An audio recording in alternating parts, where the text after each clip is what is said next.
রাজনৈতিক দলগুলোর কাছে জাতীয় সনদের খসড়া পাঠিয়েছে ঐকমত্য কমিশন। খসড়ায় বলা হয়েছে, পরবর্তী নির্বাচিত সরকারকে 2 বছরের মধ্যে সংস্কার প্রস্তাব বাস্তবায়নের অঙ্গীকার করতে হবে। বুধবারের মধ্যে দলগুলো তাদের মতামত দেবে। ছাত্র জনতার অভ্যুত্থানের পর পুরনো শাসন ব্যবস্থা সংস্কারের লক্ষ্যে গত ফেব্রুয়ারি থেকে কাজ শুরু করেছে জাতীয় ঐকমত্য কমিশন। 30টি রাজনৈতিক দলের সঙ্গে বৈঠকে 20টি গুরুত্বপূর্ণ সংস্কার নিয়ে আলোচনা করছেন তারা, যার ভিত্তিতে তৈরি হবে জাতীয় সনদ। সনদের যে খসড়া টেক্সটটা রাজনৈতিক দলগুলোকে দিয়েছি, আমরা তাদেরকে অনুরোধ করেছি 30শে জুলাই বুধবার দুপুর 12টার মধ্যে তাদের যদি কোনো সুপারিশ থাকে, পরামর্শ থাকে, পরিবর্তনের কথা তারা বলতে চান, সেগুলো আমাদেরকে জানানোর জন্য।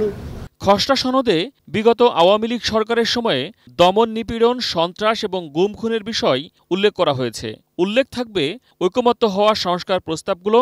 এসব প্রস্তাব বাস্তবায়নে রাজনৈতিক দলগুলোর জন্য 7টি অঙ্গীকারনামা রয়েছে, যার মধ্যে রয়েছে পরবর্তী জাতীয় সংসদ নির্বাচনের মাধ্যমে সরকার গঠনের 2 বছরের মধ্যে সংস্কার প্রস্তাবগুলো বাস্তবায়ন এবং আইনি ও সাংবিধানিক সুরক্ষা নিশ্চিত করা।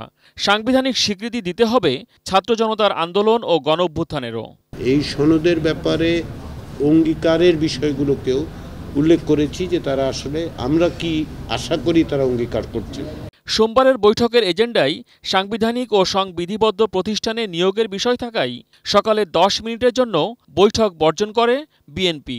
দলটির নেতা সালাউদ্দিন আহমেদ জানান, নির্বাহী বিভাগের ক্ষমতা খর্ব করতে চায় না তাদের দল। নতুন পরিবর্তিত অবস্থায় জনপ্রত্যাশা এবং জন আকাঙ্ক্ষা পরিপূরণের জন্য আগামী দিনে নির্বাহী বিভাগের কাছে অনেক বেশি প্রত্যাশা, অনেক বেশি কার্যক্রম আশা করে, যে নির্বাহী বিভাগকে অতিরিক্ত দুর্বল করার মধ্য দিয়ে রাষ্ট্রের সেই আকাঙ্ক্ষা, জনগণের সেই আকাঙ্ক্ষা পরিপূর্ণ হবে না।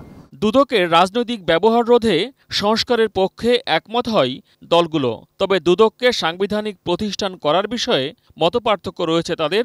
সন্ধ্যায় তত্ত্বাবধায়ক সরকার নিয়ে আলোচনা হয়, যেখানে প্রধান উপদেষ্টা পদে নিয়োগ প্রক্রিয়া নিয়ে নতুন প্রস্তাব দিয়েছে বিএনপি এবং জামাতে ইসলামী। আর কেয়ারটেকারটা তো একটা বেসিক জায়গা। কেয়ারটেকার গভর্নমেন্টের ব্যাপারে আমরা একমত, ফরমেশনে দ্বিমত হলে তাহলে তো আর কেয়ারটেকার সরকার গঠিত হলো না। তো সেই জন্যই আমরা কিছুটা কম্প্রোমাইজ করে অন্যদের সাথে কিছুটা মিলিয়ে আজকে আমরা একটা নতুন প্রস্তাব দিয়েছি। বাংলাদেশের মানুষের প্রত্যাশার যে জায়গা তৈরি হয়েছে জুলাই অভ্যুত্থানের মধ্য দিয়ে, আমরা আর দলীয়করণের কোনো প্রতিষ্ঠান দেখতে চাই না। আমরা বাংলাদেশের প্রতিষ্ঠানগুলোকে নতুন করে গড়তে চাই। অন্যদিকে দুপুরে জাতীয় ঐকমত্য কমিশনের বৈঠক চলাকালে হঠাৎ বেজে ওঠে ফায়ার অ্যালার্ম। ফলে ছড়িয়ে পড়ে আতঙ্ক, যদিও কোনো আগুনের ঘটনা ঘটেনি। তবে কেন এমন হলো তা তদন্ত করে জানাতে বলা হয়েছে ফরেন সার্ভিস একাডেমিকে। মহসিন কবির, এটিএন নিউজ, ঢাকা।